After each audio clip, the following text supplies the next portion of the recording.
Happy Easter. We're doing something different this year, but it certainly doesn't change the glory of Easter and what it is we celebrate. And so this is the third of three shorter teachings we've made for Easter. We've also put together many past sermons from Easter with a whole host of resources you can check out at codachurch.com. And we hope that they help in your worship and your celebration of Easter this year. But in these short teachings, in the first section, I made the case for the plausibility of the resurrection. And in the second, we looked at what Jesus' resurrection means personally to each one of us. But in this third, I want us to consider what the resurrection means for the entirety of the cosmos, for all of creation. You know, oftentimes when we think about Easter, especially for me growing up in the church, the scope of what Jesus had done often would become very narrow. And it would, I would add, for some very good reasons, get condensed to you get to go to heaven when you die because of what Jesus does for us, right? He came and did what we could never do for ourselves. And by grace, through faith in his finished work, we will be accepted into eternal glory. This is true. And it is glorious beyond all our wildest imagination. But when we collapse it to just this, we miss the much fuller and more beautiful picture of what God has for us in Jesus and the implications it now has for us in this life, which we touched on in the second teaching, but also the fullness of the good news of God's redemption for not just us personally, but the entirety of all his creation. And sometimes that gets left out, or maybe it gets truncated. And so I want us to consider that. So in the resurrection of Jesus, we see new life as Jesus defeats sin and death. And he says this incredible thing happens to us and in us and with us. And so listen to the way Paul explains our life before Jesus and then after in Titus chapter 3. We ourselves were once foolish, disobedient, led astray, slaves to various passions and pleasures, passing our days in malice and envy, hated by others and hating one another. But when the goodness and loving kindness of God our Savior appeared, he saved us, not because of works done by us in righteousness, but according to his own mercy by the washing of regeneration and renewal of the Holy Spirit, whom he poured out on us richly through Jesus Christ, our Savior. And so what Paul says in Jesus is we have a new way of living. In him and through him, by what Jesus has done for us, we are a new creation. We were once under the bondage of sin, which I could sometimes summarize as seeing ourselves as the center of the world, as the center of our lives. But in Jesus, you now have a new life. You're rescued from you. And he says you have the fruit that now leads to sanctification, and it ends in eternal life. New life is bursting forth just as Jesus was raised, so we are in him, and it breaks into this new life. And so Jesus saved us by his grace, his doing on our behalf. But then he says, there's a washing of regeneration and renewal of the Holy Spirit, that the Spirit comes in and is making us new. The word used there for regeneration, right? The Spirit, the regeneration and renewal of the Holy Spirit. That regeneration is a Greek word called palagenesia, which means recreation or remaking, or a better way of saying it, restoring things to their pristine state. A Jew in the first century, this word would have been pregnant with meaning. All things will be set to rights. All things will be returned to their perfect state. It carried this connotation. Things would be as before sin entered the world. Now, this doesn't do it near justice, but think about a new home or a new car that's never been lived in. Everything smells new. Everything is free from dirt and scratches and wear and tear and all the things that come with it. Palagenesia is putting it back to that pristine or new condition. It was a way it was originally created. Now, as it pertains to all of creation, when man sinned, that is, he rebelled or ignored God and his world, sin entered the world. And it put not only a chasm between God and man, as our sins separated us from perfect communion with a holy, righteous God, but it marred all of creation. All things are now out of balance. In Romans chapter 8, Paul says that all of creation is groaning under the weight of sin, longing to be set free from this bondage. It's longing for palagenesia, regeneration, to be made new. And so in the goodness of what Jesus has done is that we personally can now have a relationship with him, which is what we talked about in the second of three of our series here. But also that God is going to remake the entirety of his good creation. It's all going to be set free. In Matthew chapter 19, Peter asked Jesus what the future holds for those that have left everything to follow him. And Jesus says, "Truly I say to you, in the new world, when the Son of Man will sit on his glorious throne, you who have followed me will also sit on 12 thrones, judging the 12 tribes of Israel. And everyone who has left houses, or brothers, or sisters, or fathers, or mothers, or children, or land for my name's sake will receive 100-fold, and will inherit eternal life.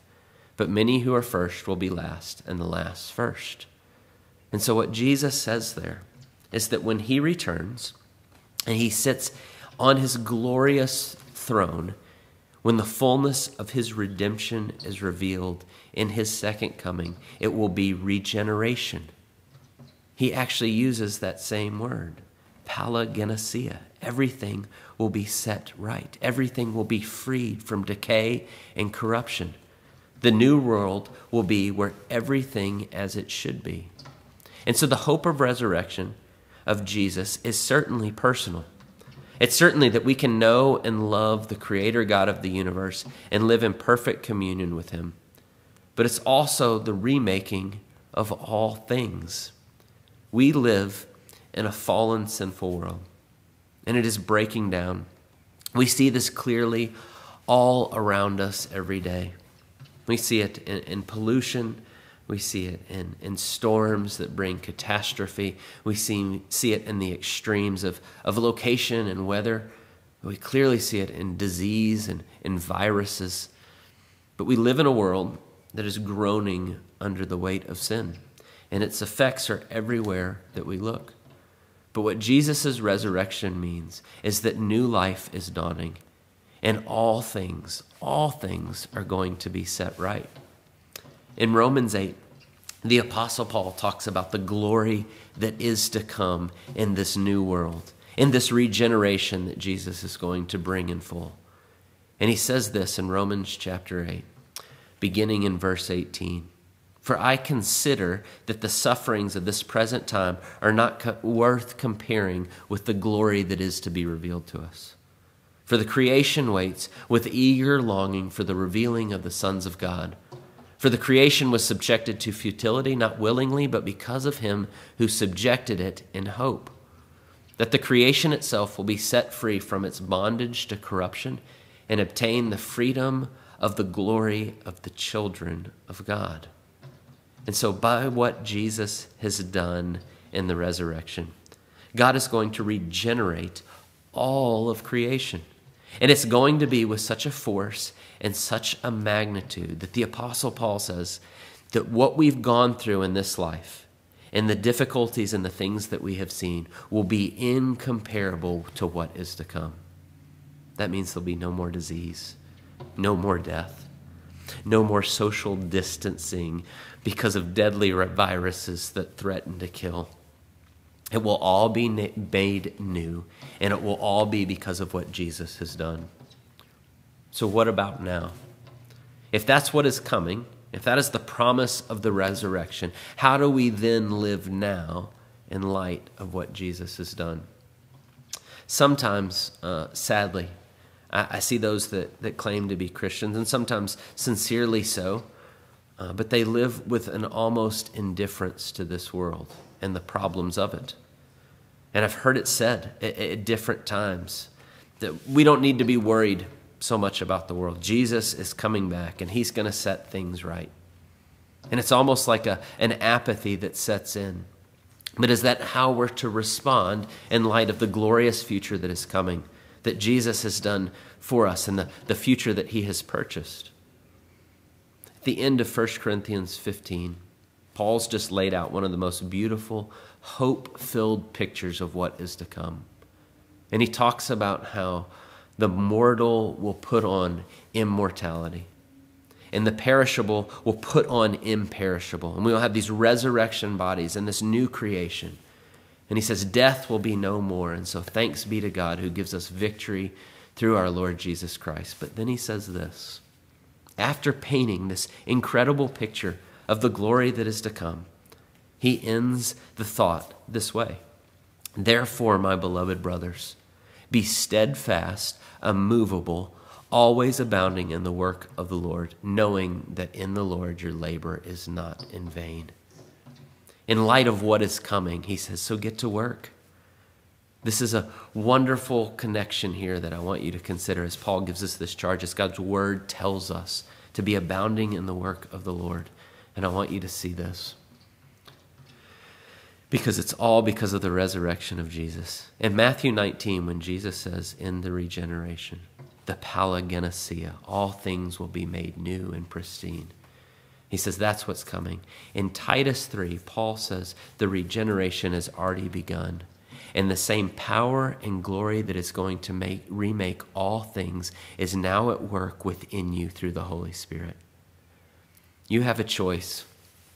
When we see the glory of the resurrection and what is to come, we can sit on our hands and kind of wait out the clock until Jesus returns.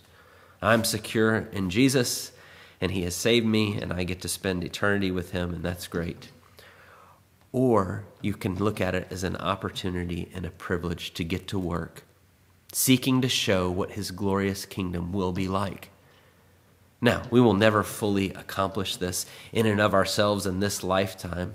We will never make the world perfect through what we do, but we will never regret abounding in the work of the Lord, and it will never be in vain, as God will take all of that work and use it. I'll end with this. Years ago, when my two oldest sons were maybe 3 and 4 years old, I remember painting a bedroom in our house, and the boys begged me to help. Now you can imagine, it's probably not going to be a great help when a 3 and 4-year-old offers to help you with painting. Not usually real great at painting at that age, but they were so excited, and so I decided to let them. And I put them in the corner of the room with a drop cloth, and I put one of my old t-shirts on each of them because it covered just about their entire body to keep them from getting paint everywhere, and I set them to work in this corner. And I went about painting the rest of the room, and it took a couple hours to paint the whole thing. And they worked diligently on their little corner, and they laughed, and they giggled, and they thanked me repeatedly for letting them help. And as I went about and I painted the entirety of the whole room, I got back to about a 3 by 3 foot section that they had painted. That was all they could really reach. And I said, okay, move over, guys. And I rolled right over it. And we finished the room. And in many ways, that is what God's new world, the Palagenesia, is going to be like. He is going to bring it. But that little corner that we get to paint, that we get to point to his glory, will never be in vain. We will never look back and regret giving our lives to making his glory known. We have a wonderful future in Jesus. Happy Easter. May you go and love God and love people the way that he has loved us.